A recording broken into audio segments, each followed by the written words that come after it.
अनुज की ये हरकतें अनुपमा और अध्याय की जिंदगी को दांव पर लगा सकती है। जी हाँ, आगे आने वाली कहानी के ट्रैक में जो प्रोमो आज की कहानी में दिखाया गया, वो प्रोमो फाइनली यहाँ पर बहुत खौफनाक था, क्योंकि ये डर था कि अगर अनुज गलती से हाथ लगा लेता है तो भैया वो अपनी जान गंवा सकता है। और यहाँ पर अनुपमा के इतने सालों की तपस्या और आध्या के यहाँ पर इनोसेंट होने का यहाँ पर जो राज है, वो फाइनली दोनों मर जाएंगे और अनुपमा के तो यहाँ पर चक्के छूट जाएंगे। लेकिन आगे आने वाली कहानी की ट्रैक में आपको कुछ चीजें ऐसी दिखाई जाएगी, चाहे वनराज के थ्रू हो, चाहे अध्याय के थ्रू हो, देविका के थ्रू हो या अनुपमा के थ्रू हो, कहानी को पूरा चेंज करते नजर आने वाली है। देखिए, आगे वाली कहानी के अंदर अनुपमा यहाँ पर अनुज को इस हालत से बचा लेती है, मेंटल ट्रोमा से बचा लेती है, डॉक्टर के जरिए से बचा लेती है, लेकिन अपने पैर को यहाँ पर वो धीरे धीरे करके नुकसान पहुंचा रही है, और जिस बात का पता अनुज को चल चुका है देविका के थ्रू। लेकिन आगे वाली कहानी में अनुज अनुपमा के पैर का इलाज करवाता नजर आएगा, और वो घड़ी ऐसी होगी जब अनुज अनुपमा के मिलन की दौर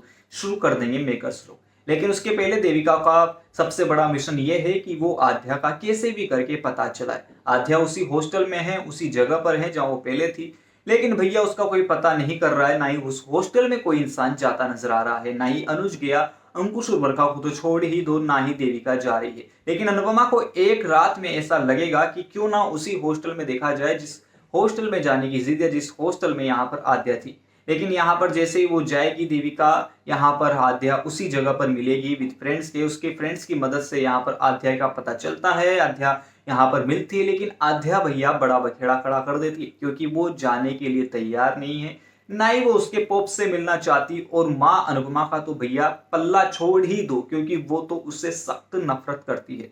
लेकिन आगे वाली कहानी के दौर में आपको दिखाया जाएगा अनुपमा का सीन, जो कि यहाँ पर आध्या को हर चीज बताते नजर आएगी। फिर अनुपमा बताए उसके पहले देविका बता देगी, और देविका की बात सुनकर आध्या को बड़ा झटका लगेगा अपने दोस्तों की बात सुनते हुए, या फिर वो जब दोस्त कहेंगे कि भैया तुम्हें जाना चाहिए, ऐसा है वैसा, एक बार जाकर देख तो आओ। जब यहाँ पर अनुपमा और आध्या आमने सामने होती है और अनुज की यह हालत आध्या देखती है, तो उसे देखी नहीं जाती। और आगे वाली कहानी में आध्या अनुपमा से माफी मांगती नजर आएगी।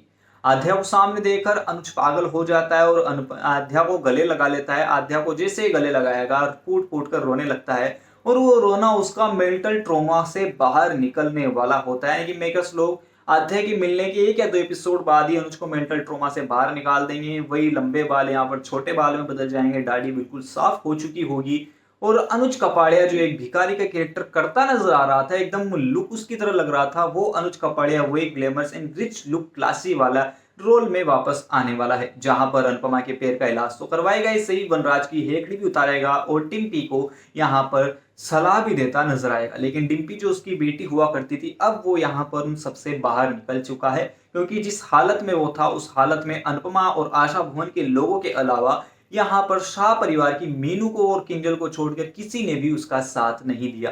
तो आगे वाली कहानी में चीजें आपको दिखाई जाएगी। कहानी से बने रहिए, चैनल को सब्सक्राइब कीजिए, वीडियो को लाइक कीजिए।